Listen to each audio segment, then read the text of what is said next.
হচ্ছে মেডিসিন। দুঃখ জ্বালা যন্ত্রণা কোনো মানুষের নেই, হতে পারে না। তো সকালে উঠে আমি গানটা শুনি। আমার ঘরে রেডিও হচ্ছে 3 ঘরে।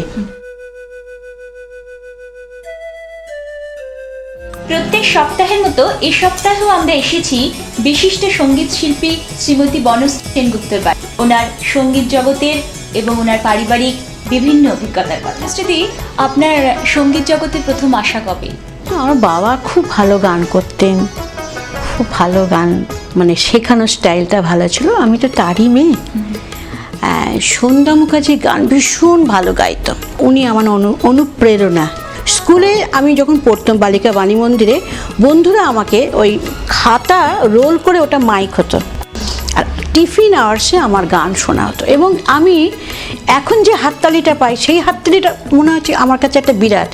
সবাই হাততালিটা বনশ্রী গান গাইছে। এই যে একটা গাওয়ার মধ্যে, আমি ছোট থেকে আমার একটা ভীষণ একটা মানে ছিল যে একজন গায়িকা হব। এটা আমার যদি কখনো সুযোগ পায় আগে আধুনিক শিখবো। আমার খুব তাড়াতাড়ি বিয়ে হয়, কলকাতায় এলাম। এসে বিয়ের পর এবার বলল যে ক্লাসিক্যাল ওসব করতে হবে না, খুব ভালো করে আধুনিক শেখো। বাগানে একটা অনুষ্ঠানে গান গাইছি, সন্ধ্যা মুখার্জির গান গাইছি। সেখানে মৃণাল চক্রবর্তী আমার গান শুনে বলল, তোমার গলাটা ভীষণ ভালো, কিন্তু কোনো একটা শিল্পীর প্রভাব তোমার কণ্ঠে আছে। আমি বলি, দাদা আমি কিন্তু নকল করি না, আমার এসে যায়। তখন উনি আমার সুদিন দাশগুপ্তর কাছে নিয়ে গেলেন, এবং সুদিনদা আমার গান শুনে বললো আমি ট্রেনিং দেবো। আপনার গুরু আছে? হ্যাঁ, আমার প্রথম আধুনিক বাংলা গানের গুরু সুদিন দাশগুপ্ত। তার কাছে ভর্তি হলাম যে আমি কার গান গাইবো। সুদিনদা বলে, তুমি ছেলেদের গান গাও। তা আমি দু লাইন করে না শোনালে ওই সময় যারা আমার সমবয়সী বা যারা আমার গান শুনে আমাকে নিত, তাদের কিন্তু মনে হবে যে হ্যাঁ এই গানগুলো বনশ্রী সেনগুপ্ত গাইতো। তুমনে মুঝে দেখা सावन के महीना पवन करे शोर, अरे बाबा এরাটা আছে না। তারপরে ও কোকিলা তোরে সুধাই রে, তারপরে আছে সজনী লো দেখে যা উথালি পাথালি হলো মন। বিশ্বাস করো আমার কি সন্ধ্যা মুখার্জির মতন গলা? বলো না, পাল্টে গেল গলাটা। আমাকে একটা গান করলাম, সেটা মানে ওই যে প্রমোট করা একটা শিল্পীকে। আমার সেটা 67 কি 60 শেষে 60 দশকে শেষে। এটা প্রবীরদার সুর, প্রবীরদার লেখা। কাকন দিলাম ফেলে নূপুর নিলাম তুলে, আমি সাজবো না আর, তার যে কথার দাম নেই। ওরা ঠিক করলো বনশ্রীর পুজোর গান হোক। বংশ বিশ্বাস আর লক্ষ্মীকান্ত রায়ের লেখা, এরা দুজনে জুটি বেঁধে গান তৈরি করতে থাকলো।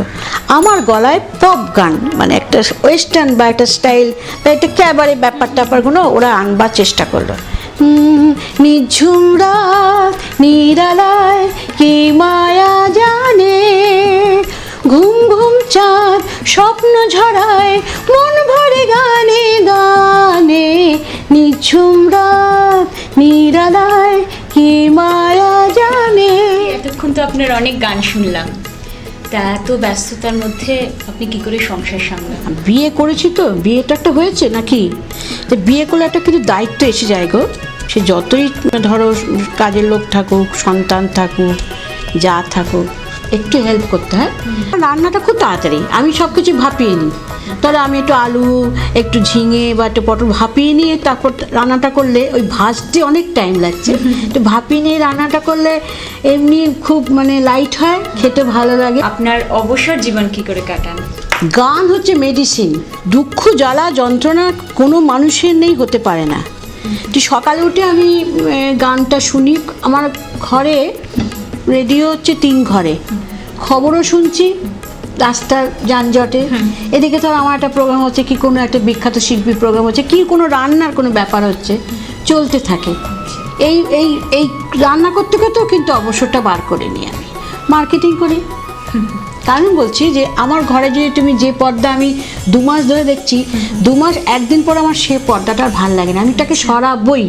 সরে আবার একটা বার করি। আর আমার একটুখানি এই ফার্নিচার এই ঘর থেকে ও ঘর, ও ঘর থেকে ও ঘর, বা ওটা এখানে টেনে আনলাম, আমার মনটা ভালো থাকে গো। আচ্ছা, তাহলে আর রোজ তো ফ্ল্যাট কিনতে পারবো না, কিন্তু ঘুরিয়ে ঘুরিয়ে নিলে না মন ভীষণ ভালো থাকে।